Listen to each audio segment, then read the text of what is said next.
Hello dear students, as usual I am Navneel God from Tagore School Parvatsar and we are studying our 7th class social studies book in this video. Dear students, as you know we are studying the second lesson of history part of this book in these days. हम लोग इन दिनों study कर रहे हैं history में से second lesson which is new Kings and kingdoms, जो कि है नए राजा और साम्राज्य।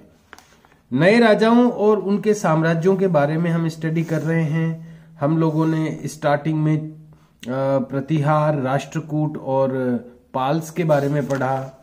उसके बाद में हमने उनको डिटेल से पढ़ा, प्रतिहारों को, पाल्स को और राष्ट्रकूट्स को।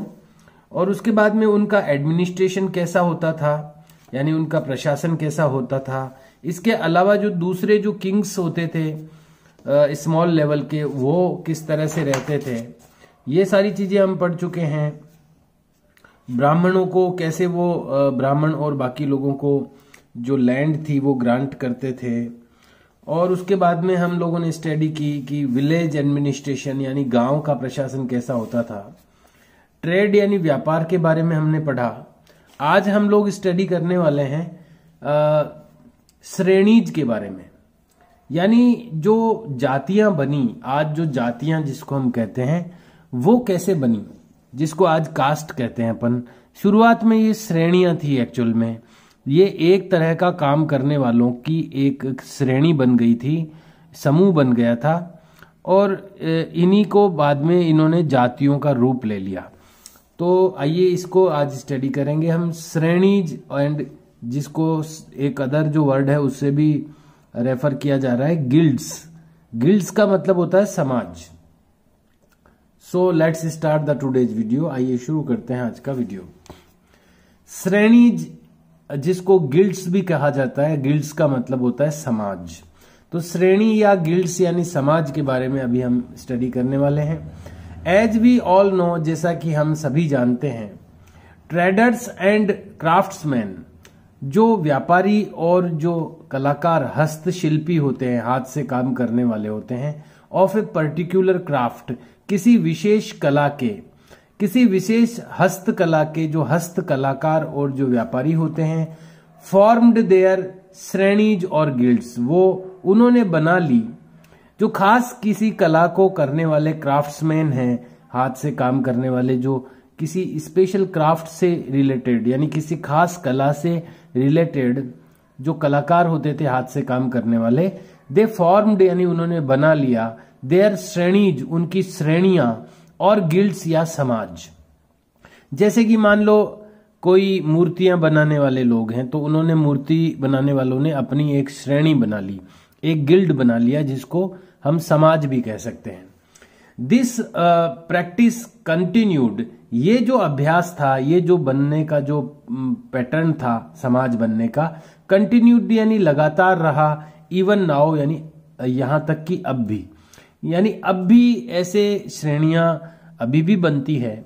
अभी भी आपने देखा होगा अलग अलग व्यापार करने वाले अपना अपना संगठन बनाते हैं। तो इस तरह के श्रेणियां अभी भी बनती है। जैसे मान लो मोबाइल की दुकान वालों का अलग संगठन है, स्कूल्स का अपना है, जैसे सब्जी बेचने वालों का अलग संगठन है। तो इस तरह के समाज यानी गिल्ड्स या श्रेणियां अभी भी, इवन नाउ यानी यहां तक कि अभी भी कंटिन्यू, इस तरह की जो प्रैक्टिस है वो अभी भी कंटिन्यू है।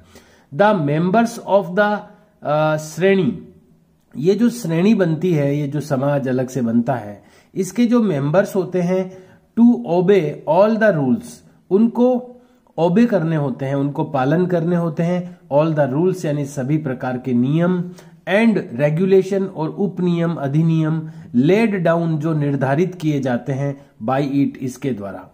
जिस समाज के द्वारा जो rules and regulation laid down किए जाते हैं यानी निर्धारित किए जाते हैं, उनको उन्हें ओबे करना होता है, उनका पालन करना होता है। By with passage of time, समय के पास होने के साथ साथ, दीज सेवरल, ये जो कई प्रकार के श्रेणीज, ये कई प्रकार की जो श्रेणियां थी, एमर्ज्ड, ये सम्मिलित हो गई या रूपांतरित हो गई, एज जातीज, जातियों के रूप में। यानी ये जो शुरुआत में श्रेणियां बनी थी, जो गिल्ड्स बने थे, उनके अपने अपने रूल्स एंड रेगुलेशन बन गए, तो ये बाद में एमर्ज्ड हो गई, यानी सम्मिलित हो गई, रूपांतरित हो गई। ये जो श्रेणियां थी वो एज जातीज यानी जातियों के रूप में, और सब कास्ट या उपजातियों के रूप में। जातियों से फिर उपजातियां बन गई। तो ये अपन इसको कंटिन्यू स्टडी करेंगे, लेकिन यहां पर देखिए एक्स्ट्रा बिट में 2 क्वेश्चन दिए हुए हैं, ये आपको करने हैं। तो इनके आंसर्स मैं आपको बता रहा हूं, ये आप एक्स्ट्रा बिट मेंशन करते हुए इनको आप नोट करेंगे और इनका आंसर लिखेंगे। क्वेश्चन नंबर 1 है एक्स्ट्रा बिट में, इसको आपको क्वेश्चन नंबर 1 इमेजिन कर सकते हैं आप। Let it question number 1, what was the significance, क्या महत्व था। व्हाट मीन्स क्या, वॉज मीन्स था, द सिग्निफिकेंस यानी महत्व। क्या सिग्निफिकेंस था, क्या महत्व था ऑफ फॉर्मिंग श्रेणीज और गिल्ड्स। गिल्ड्स या श्रेणीज की फॉर्मिंग का यानी बनाने का क्या महत्व था। तो जो गिल्ड्स और श्रेणीज बनी थी उनका क्या इंपॉर्टेंस था या क्या सिग्निफिकेंस था। तो इसके लिए मैंने आपके लिए एक आंसर लिखा है जो कि मैं आपको शो कर रहा हूं। ये फर्स्ट क्वेश्चन का आंसर है, as the each economics activity and craft was having its specific traditions. जैसे कि जो एज यानी जैसे कि, द ईच इकोनॉमिक्स यानी हर एक अर्थव्यवस्था या पैसे से जुड़ी हुई कोई भी एक्टिविटी, इकोनॉमिक एक्टिविटी यानी आर्थिक गतिविधि। As the each economic activity, जैसे कि हर एक आर्थिक गतिविधि यानी पैसे से रिलेटेड जो गतिविधि होती है, एंड क्राफ्ट और जो कला होती है, वाज हैविंग रखती थी, इट्स स्पेसिफिक ट्रेडिशंस इसकी विशेष परंपराएं। कोई भी जो कला होती है या कोई भी आर्थिक गतिविधि होती है तो उसकी अपनी कुछ परंपराएं होती है, एंड ट्रेड सीक्रेट्स और कुछ व्यापारिक सीक्रेट होते हैं, यानी कुछ व्यापारिक सीक्रेट का मतलब गुप्त बातें होती है। देखिए हर एक व्यापार में अपनी कुछ सीक्रेट्स होती है, यानी कुछ ऐसी बातें होती है जो बाहर के लोगों को पता नहीं होती, उनको सीक्रेट कहते हैं। तो हर एक व्यापार की बात कर ले अपन, यानी हर कला में भी कुछ गुप्त बातें होती है जो कलाकार हर किसी को बताता नहीं है, वो उसके सीक्रेट होते हैं। तो हर क्राफ्ट में, हर कला में और हर इकोनॉमिक एक्टिविटी में अपनी कुछ ट्रेडिशंस होती है, कुछ परंपराएं होती है उस कला की, और कुछ ट्रेड सीक्रेट होते हैं यानी कुछ व्यापारिक गुप्त बातें होती है। श्रेणीज वर फॉर्म्ड, जो श्रेणीज बनी थी, टू प्रोटेक्ट द सेम, इन चीजों को प्रोटेक्ट करने के लिए जो श्रेणीज बनी थी, इन ये जो चीजें हैं, कौन सी चीजें, एक तो सीक्रेट, उन सीक्रेट को श्रेणी बन गई तो मतलब क्या हुआ कि वो सीक्रेट एक आदमी अपने नेक्स्ट जो जनरेशन थी उसको दे देता था। तो ये, और ट्रेडिशन जो होता था, जो परंपरा होती थी, वो एक जनरेशन अगली जनरेशन को दे देती थी। तो उनको प्रोटेक्ट करने के लिए, उन चीजों को बचाने के लिए, उन सीक्रेट्स को बचाने के लिए या उन ट्रेडिशंस को बचाने के लिए, द सेम यानी इन चीजों को, and fathers used to pass on the same to their sons and fathers, and fathers और जो पिता होते थे, यूज्ड टू पास ऑन, वो सामान्यतया पास ऑन करते थे यानी अगली पीढ़ी को देते थे, द सेम ये चीजें, टू देयर सन्स उनके बेटों को, एंड सो और इसीलिए it continued from one generation to the next generation, और इसीलिए ये जो चीजें थी वो एक जनरेशन से दूसरी जनरेशन में कंटिन्यू होती रही, आगे चलती रही। अब देखिए आप मान लो कोई कला है, मान लो किसी व्यक्ति को कोई कला आती है तो वो अपने बेटे को वो कला सिखा देता है, तो ये जनरेशन से जनरेशन वो कला जो है वो कंटिन्यू रह सकती है। और इसके साथ ही मान लो कोई सीक्रेट होते हैं, हर एक कला के साथ कुछ खास गुप्त बातें होती है, कुछ खास बातें होती है जो कि हर किसी को कोई बताता नहीं है, क्योंकि वो कला उसने बड़ी मेहनत से सीखी है, तो वो हर किसी को यूं ही नहीं बता देगा। तो वो फिर अपने जो नेक्स्ट जनरेशन को वो चीजें पास ऑन कर देता है, यानी दे देता है। तो ये जो बनी थी यहां, यही आंसर है इसका। और पूछा क्या था कि इसका महत्व क्या था। ये जो गिल्ड्स यानी समाज या श्रेणियां जो फॉर्म हुई थी, जो बनी थी, इनका सिग्निफिकेंस क्या था, इनका महत्व क्या था। तो इनका महत्व ये था कि इन गिल्ड्स के द्वारा, इन श्रेणीज के द्वारा ये जो कला के अंदर जो गुप्त बातें यानी सीक्रेट होते थे, या उनकी जो ट्रेडिशंस होती थी, जो उनकी परंपराएं होती थी, वो एक जनरेशन से दूसरी जनरेशन में जाती रहती थी, कंटिन्यू रहती थी, वो समाप्त नहीं होती थी। ये इसका इंपॉर्टेंस है। तो ये आपको लिखना है। एक बार मैं स्क्रीन पर शो कर देता हूं आपको, ताकि आप इसको नोट कर सकें। It is the correct answer जो मैंने अभी आपको शो किया था। अब बात करते हैं सेकंड क्वेश्चन की। तो फर्स्ट क्वेश्चन में हमने इसका इंपॉर्टेंस शो कर दिया। सेकंड है question number 2। Question number 2 is were these guilds, क्या ये जो समाज थे रियली बेनिफिशियल, वास्तव में बेनिफिशियल थे यानी फायदेमंद थे, टू द मेंबर्स, उनके सदस्यों के लिए। यानी उन गिल्ड्स के जो मेंबर्स होते थे, उन समाजों के जो सदस्य होते थे, क्या ये समाज उनके लिए वास्तव में बेनिफिशियल थे, क्या वास्तव में फायदेमंद थे। हाउ, कैसे थे, कैसे फायदेमंद थे। तो यहां पर इसका आंसर भी मैं आपको बता देता हूं। गिल्ड्स प्रोवाइडेड, ये जो गिल्ड्स होते थे, ये जो समाज होते थे, प्रोवाइडेड यानी ये उपलब्ध कराते थे, ए वे यानी एक रास्ता। ये समाज जो होते थे ये एक वे प्रोवाइड कराते थे, एक रास्ता उपलब्ध कराते थे, for trade skills to be learned and passed down from generation to, for trade skills. फिर से मैं बात करता हूं यहीं से। गिल्ड्स प्रोवाइडेड ए वे, ये जो गिल्ड्स होते थे, ये जो समाज होते थे, ये प्रोवाइड करवाते थे यानी उपलब्ध कराते थे, ए वे यानी एक रास्ता, फॉर ट्रेड स्किल्स यानी कि व्यापारिक कौशल के लिए।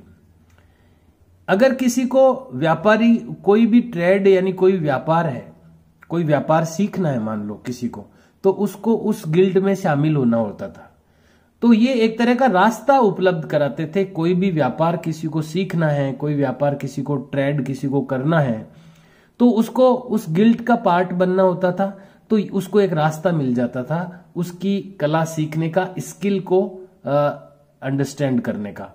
तो फिर से बता दूं, गिल्ड्स प्रोवाइडेड ए वे, जो समाज थे वो प्रोवाइड करवाते थे ए वे यानी एक रास्ता, फॉर ट्रेड स्किल्स यानी व्यापारिक कौशल का, टू बी बनने के लिए, लर्नड यानी कुशल, यानी कोई अगर लर्न करना चाहता है, जैसे देखो कोई आदमी कुछ लर्न करता है, सीखता है, तो वो बन जाता है लर्नड, यानी कुशल बन जाता है। वो जब कोई कुछ कुशलता प्राप्त करता है तो वो कुशल बन जाता है, लर्न पर्सन बन जाता है। तो वो लर्न बनाने के लिए, उनको कुशल बनाने के लिए वो स्किल प्रोवाइड करवाते थे, एक रास्ता प्रदान करते थे। एंड पास्ड डाउन, और ये पास होता रहता था। ये जो कलाकारी, ये जो उनकी हाथ की कला या कुछ खास बातें थी, ये पास्ड डाउन यानी आगे पास होती रहती थी, फ्रॉम जनरेशन टू जनरेशन, एक पीढ़ी से दूसरी पीढ़ी में ये जो कुशलताएं थी, ये जो व्यापारिक कौशल था, ये पास होता रहता था। मेंबर्स ऑफ ए गिल्ड, जो गिल्ड के मेंबर होते थे यानी समाज के जो सदस्य होते थे, हैड द अपॉर्चुनिटी, उनके पास अवसर था, वो अवसर रखते थे, अपॉर्चुनिटी रखते थे, टू राइज इन सोसाइटी यानी समाज में उभरने का। देखिए अगर कोई समाज है और वहां से उसको कुछ सीखने को मिल रहा है, तो उसको एक अवसर मिल रहा है, एक अपॉर्चुनिटी मिल रही है वहां राइज होने की यानी उभरने की। तो ये समाज उनको एक अपॉर्चुनिटी देते थे। ये उस समाज के जो मेंबर, गिल्ड के मेंबर होते थे, वो अपॉर्चुनिटी रखते थे यानी अवसर रखते थे, टू राइज इन सोसाइटी यानी समाज में उभरने का एक अपॉर्चुनिटी रखते थे वो, थ्रू हार्ड वर्क यानी कठोर परिश्रम से। यूं ही नहीं, हार्ड वर्क तो करना ही पड़ता था, लेकिन एक अवसर था उनके पास कि वो उस चीज के अंदर हार्ड वर्क करके वो राइज हो सकते हैं, उभर सकते हैं। तो ये कितनी बेनिफिशियल है ही, वो तो निश्चित रूप से दिख रहा है। मेंबर्स वर सपोर्टेड, मेंबर्स को सपोर्ट भी किया जाता था बाय द गिल्ड यानी समाज के द्वारा। इफ दे केम, यदि वो आते थे, ऑन टू हार्ड टाइम्स यानी अगर उनका कठिन समय आता था, और वर सिक या वो बीमार होते थे, तो उनको सपोर्ट भी दिया जाता था गिल्ड के द्वारा। यानी अगर वो जिस समाज के सदस्य होते थे, जिस गिल्ड के मेंबर होते थे, अगर कोई उस गिल्ड का मेंबर सिक होता था, बीमार होता था, या उसका हार्ड टाइम आता था, कठोर समय आता था, बुरा वक्त आता था, तो जो गिल्ड के जो अदर मेंबर्स होते थे वो उसको सपोर्ट भी करते थे, और साथ में उसको एक उभरने का एक रास्ता मिलता था, आगे आने का, हार्ड वर्क करके वो कला सीखने का। और इस तरह से एक जनरेशन से दूसरे जनरेशन में ये चीजें आगे चलती रहती थी। तो इस तरह से ये बेनिफिशियल तो थे ही थे, गिल्ड जो थे वो रियली बेनिफिशियल थे। तो इसमें हमें पूछा गया था कि क्या वो जो गिल्ड थे यानी कि जो समाज थे वो रियली बेनिफिशियल थे मेंबर्स के लिए, तो बिल्कुल थे। इस आंसर में हमें बताया अपन ने हाउ यानी कैसे, तो वो भी अपन ने बता दिया है। तो हम लोग इसको कंटिन्यू कर रहे थे, ये 2 क्वेश्चंस तो आपको करने ही हैं। तो हम लोग पढ़ रहे थे कि ये जो श्रेणियां बनी, एमर्ज्ड यानी वो चेंज हो गई एज जाति यानी जातियों के रूप में, और सब कास्ट या उपजातियों के रूप में, such as caste of weavers जैसे कि जुलाहों की जाति, यानी जो कपड़ा बुनने का काम करते थे वो वीवर्स होते थे, तो उन्होंने अपना एक श्रेणी बना ली वीवर्स की यानी जुलाहों की। तो आज भी जुलाहा जाति होती है, आज जाति बन गई वो बाद में जाके। कास्ट ऑफ वीवर्स यानी जुलाहों की जाति, पोटर्स यानी कुम्हारों की जाति, आर्टिसंस यानी कारीगरों की जाति, गार्डनर्स यानी मालियों की जाति यानी बगीचे में जो काम करते, गार्डन से बना है गार्डनर्स जिसको हम माली कहते हैं, उनकी जाति एटसेट्रा आदि। As indicated by the inscriptions, जैसे कि संकेत किया जाता है बाय द इंस्क्रिप्शंस यानी शिलालेखों के द्वारा। जो पुराने शिलालेख मिलते हैं, पत्थरों पर चीजें लिखी हुई मिलती है, उनको इंस्क्रिप्शंस कहते हैं। तो इंस्क्रिप्शंस के द्वारा ऐसा इंडिकेट किया जाता है, ऐसा संकेत किया जाता है। Which contain records regarding this, जो कि रखते हैं रिकॉर्ड। ये जो इंस्क्रिप्शंस होते हैं, पुरानी चीजें कैसे पता चलती है, पुरानी चीजों से पता चलती है। तो कई जगह पर क्या है, पत्थरों पर चीजें खोदी हुई रहती है, लिखी हुई रहती है, तो वो रिकॉर्ड है एक तरह का पुरानी चीजों का। जो इंस्क्रिप्शन होते हैं विच कंटेन यानी जो कि रखते हैं, रिकॉर्ड्स यानी रिकॉर्ड रखते हैं, रिगार्डिंग दिस इसके रिगार्डिंग यानी इससे संबंधित। तो ये जो जातियां बन गई बाद में, जो शुरू में गिल्ड्स बने थे या शुरू में जो श्रेणियां बनी थी एक प्रकार का काम करने वाले लोगों की, वो बाद में जाति यानी कास्ट या सब कास्ट यानी उपजातियों में एमर्ज हो गई, सम्मिलित हो गई। ऐसा रिकॉर्ड भी मिलता है ऐसा होने का, जो इंस्क्रिप्शंस मिलते हैं, पुराने शिलालेख मिलते हैं उनमें। आगे चलते हैं। Between 800 CE to 1200 CE. CE का मतलब है कॉमन इरा, यानी सन भी बोल सकते हैं अपन। सन 800 से 1200 के बिटवीन यानी बीच में वेरियस न्यू सब कास्ट, कई प्रकार की नई उपजातियां एमर्ज्ड यानी उभरी। मैनी ट्राइब्स, कई सारी जनजातियां, वर एब्जॉर्ब्ड यानी अवशोषित हो गई, इन द सोसाइटी यानी समाज में। कई ऐसी जातियां, ट्राइब्स का मतलब होता है कबीले, जो जंगल में रहने वाले लोग होते हैं, वो फिर धीरे धीरे समाज में एब्जॉर्ब हो गए यानी सम्मिलित हो गए। मैरिजेज बिटवीन डिफरेंट कास्ट्स यानी शादियां बिटवीन डिफरेंट कास्ट यानी अलग अलग जातियों के बीच में शादियां, मैरिजेज। वर लुक्ड डाउन अपॉन, उस समय देखी गई। अलग अलग जो कास्ट होती थी उनमें शादियां भी होती थी। The peasants were mostly, peasants का मतलब है किसान। The peasants were mostly Shudras. जो पीजेंट्स होते थे यानी किसान जो होते थे ज्यादातर शूद्र होते थे। देखो 4 प्रकार के वर्ण पहले होते थे, ब्राह्मण, क्षत्रिय, वैश्य और शूद्र। जो हार्डवर्क करते थे वो शूद्र होते थे, जो दुकानदारी करते थे वो वैश्य कहलाते थे, जो पढ़ाने का काम करते थे वो ब्राह्मण होते थे, और जो रक्षा का काम करते थे वो क्षत्रिय होते थे। तो उसमें से जो पीजेंट्स होते थे वो ज्यादातर शूद्र होते थे, शूद्राज होते थे। ऑन वन हैंड, एक तरफ, the people of the lower caste यानी निचली जाति के लोग led a life of struggle, वो जीते थे एक स्ट्रगल की जीवन यानी संघर्ष का जीवन। जो लोअर कास्ट के जो पीपल लोग होते थे वो एक स्ट्रगल का जीवन जीते थे एंड माइजरी और कष्ट का जीवन जीते थे।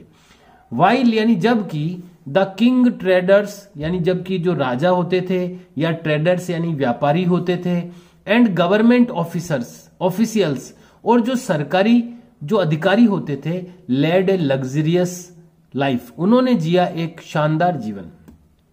जो जातियां जो बाद में जातियां बन गई, शुरू में वो एक प्रकार का काम करने वाले लोगों का समूह होता था, तो वो लोअर कास्ट जिसको मानने लगे थे लोग, वो तो संघर्ष का जीवन जीते थे यानी स्ट्रगल की लाइफ जीते थे। और जो राजा होते थे या जो ट्रेडर्स यानी व्यापारी होते थे या गवर्नमेंट के जो सरकारी कर्मचारी या ऑफिसर्स होते थे वो लग्जरी लाइफ जीते थे यानी एक शानदार वैभवशाली जीवन जीते थे, जिया उन्होंने। सम ऑफ देम हैड बिल्डिंग्स, उनमें से कुछ रखते थे बिल्डिंग्स यानी भवन, विच कंटेंड जिनमें लगे होते थे क्रिस्टल स्टेयरकेस यानी माणक के सीढ़ियां, स्टेयरकेस यानी सीढ़ियां यानी माणक जड़ी हुई सीढ़ियां भी होती थी लोगों के पास। कि ऐसे भी उस जमाने में इतना वैभव भी था लोगों के पास में कि ऐसी बिल्डिंग्स थी कई लोगों के पास में जिसमें कि क्रिस्टल यानी माणक, मोती माणक जिसको कहते हैं, वो स्टेयरकेस यानी उसकी सीढ़ियों में जड़े होते थे।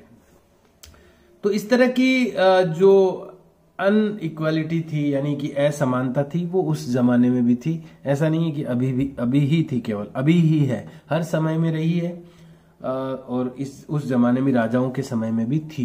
ये अभी अपन राजाओं के टाइम की बातें पढ़ रहे हैं क्योंकि अपन ये जो लेसन है अपना वो किंग एंड देयर किंगडम्स के बारे में है, राजा और उनके साम्राज्यों के बारे में।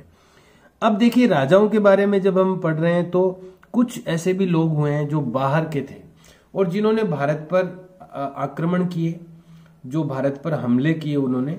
तो उन्हीं में से एक था Mahmood of Ghazni.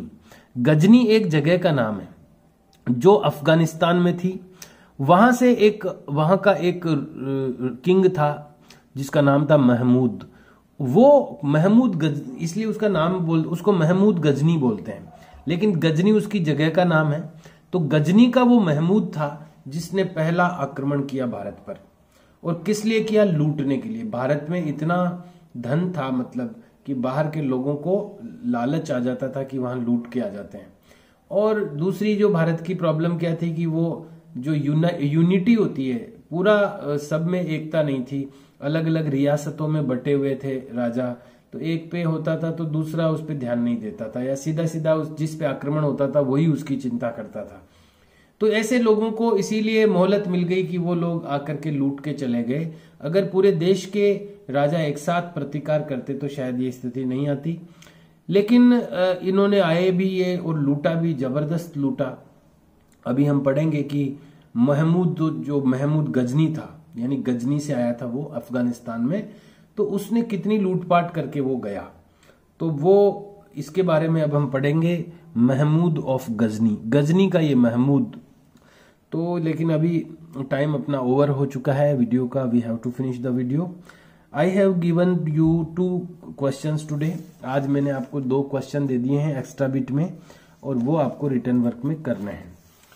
Okay dear students, try to understand the things, चीजों को समझने की कोशिश करें, and learn the new words. जो भी नए वर्ड्स आते हैं, जो भी डिफिकल्ट वर्ड्स आते हैं, उनकी स्पेलिंग और उनका जो मीनिंग है वो आप अंडरस्टैंड करने की कोशिश करें, उनको लर्न करने की कोशिश करें। नेक्स्ट टाइम जब वो वर्ड आता है तो उसको वो आपके लिए अननोन नहीं रहना चाहिए, अपरिचित नहीं रहना चाहिए। तो ये अपन अगर करते जाएंगे तो बहुत सारे अपनी वोकेबुलरी है वो स्ट्रांग होती जाएगी, अपना जो शब्दकोश है वो मजबूत होता जाएगा, और लैंग्वेज में भी आप अपग्रेड होते जाएंगे। और इसी तरह से जो नॉलेज अपने को दिया जा रहा है वो भी अपन माइंड में रखने की कोशिश करें। Okay dear students, see you and bye.